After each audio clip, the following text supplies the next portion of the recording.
नमस्कार. जीवन संदेश यामधला सर्वात महत्त्वाचा विषय आहे तो म्हणजे एखाद्या गोष्टीची सातत्याने करावयाची बैठक. बैठक म्हणजे ध्यान धारणा करताना आपण जी मांडी घालून बसतो ती बैठक. हो, अगदी तशीच. लिखाणासाठी ती असावी लागते, संगीतासाठी ती असावी लागते, मोठं कार्य करण्यासाठी चिंतन असावं लागतं. घोड्यावर बसणारा सुद्धा तुम्ही म्हणता बैठकीत कसा, तर तो सातत्याने ते एकाच ठिकाणी बसून एका दिशेने जात असतो. एखादा सायंटिस्ट आपल्या आयुष्यात PhD करताना अनेक वर्ष घालवतो, ती त्याची बैठक असते. बाबांनो, तुम्हाला सर्व काही पाहिजे पण एका दिवसात येत नाही. तूप खाल्लं की लगेच रूप येणार आहे का? नाही. तहान लागली, विहीर खोदून लगेच पाणी मिळणार आहे का? नाही. सातत्याने एखाद्या विषयामध्ये केलेले प्रयत्न म्हणजे बैठक. मुलांची खूप तक्रारी आहेत पालकांच्या.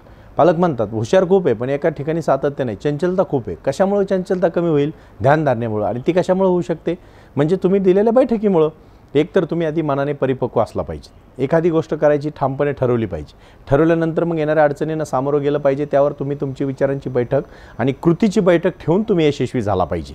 आजकाल मुलांना सिजनेबल करिअर करावंशी वाटतात. मी पाहतो अनेक तरुणांशी कॉलेजच्या बोलतो मी.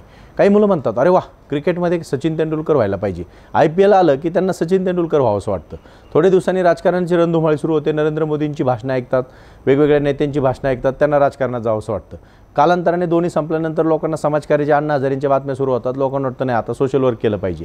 म्हणजे कुठल्याही एका ध्येयावरती एकनिष्ठ राहत नाही आणि कुठंच पोहोचत नाही. म्हणजे खूप पळाले आणि कुठंच पोहोचले नाही. अगदी तशा प्रकारे हे का होऊ शकतं?